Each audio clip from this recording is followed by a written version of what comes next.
सादा जूते, मामूली कीमत के कपड़े, कहा तो ये जाता है कि आपके बैरून मुल्क खुफिया अकाउंट हैं, बैरून मुल्क होटल हैं, वो सारी दौलत कहाँ है? वो मैंने सब डोनेट कर दी गवर्नमेंट ऑफ पाकिस्तान को। मेरे पास जब आए तो मैंने पावर ऑफ अटॉर्नी दे दी कि तुम सब ले लो। क्या ये ऐसे इल्जामात हैं? झूठे पक्के अव्वल दर्जे के। मैंने आपको बताया ना कि जितने मुनाफिक और झूठे इस कौम में मिलेंगे आपको, खासतौर से हुक्मरानों में नहीं, और कहीं नहीं मिलेंगे। हम लोग जो हमें जानते हैं, हमारे साथ काम करने वाले 30-30 बरस से घर वाले, उनसे पूछ लें कि जितनी सादा जिंदगी हम गुजारते हैं, जितना सादा हम खाना खाते हैं, जितनी ईमानदारी से हमने काम किया, आज तक सरकारी चीज़ यूज़ नहीं की। अगर दफ्तर का आदमी आया तो उससे काम लिया तो उसको हमेशा 500 रुपये दिए। डॉक्टर साहब, कितनी पेंशन मिलती रही आपको? पहले तो मिलती थी 4,467 रुपये, अभी 19,000 हो गई। फिर बाद में गवर्नमेंट की स्पेशल पेंशन दी है।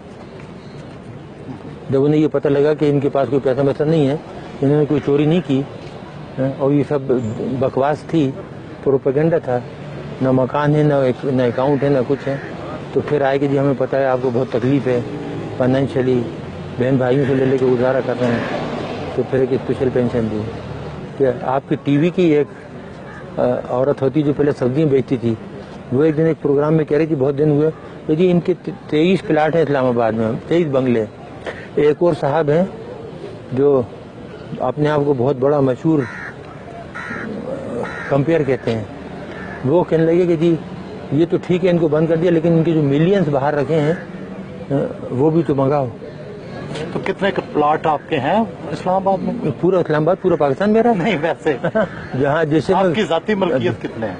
मेरी जाती मलकियत जो घर आपने देखा था वो है, और एक बनी गला में जो हमने बनाया था, और उसके कागजात मौजूद हैं, पैसे जिस तरीके से हमने लगाए। ये इल्जामात क्यों लगाए? इस मुल्क में झूठ बोलना, दरोगोई तो कामन है ना, जिस पे जो चाहे इल्जाम लगा दो।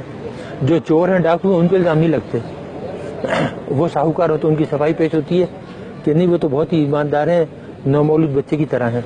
एटमी मुल्क पाकिस्तान में हर तरफ लोड शेडिंग के अंधेरे हैं, क्या न्यूक्लियर तवानाई से ये मसला हल हो सकता है? ये हो सकता है बहुत। देखिए, अगर आप करना चाहें, कोई काम भी आप करना चाहें तो उसको आप नेशनल लेवल पे लें, नेशनल पॉलिसी बनाएं, गाइड करने वाले सही हों, लेकिन जहाँ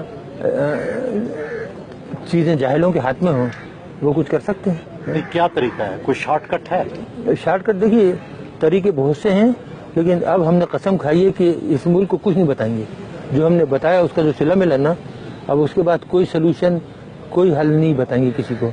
आप नाराज हैं लोगों से? लोगों से तो नाराज नहीं है, लेकिन एहसान फरामोश से तो नमक हरामों से नाराज है।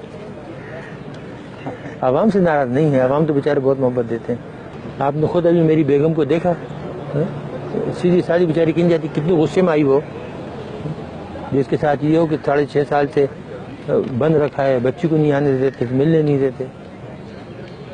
बोल देते कि लुटेरे डाकू तो पूरी दुनिया में घूमते फिरते हैं और हम इस मुल्क के लिए खतरा बन गए, जबकि हमारा कोई ताल्लुक ही नहीं। 9 साल से हमारा कोई ताल्लुक ही नहीं ऑर्गेनाइजेशन से।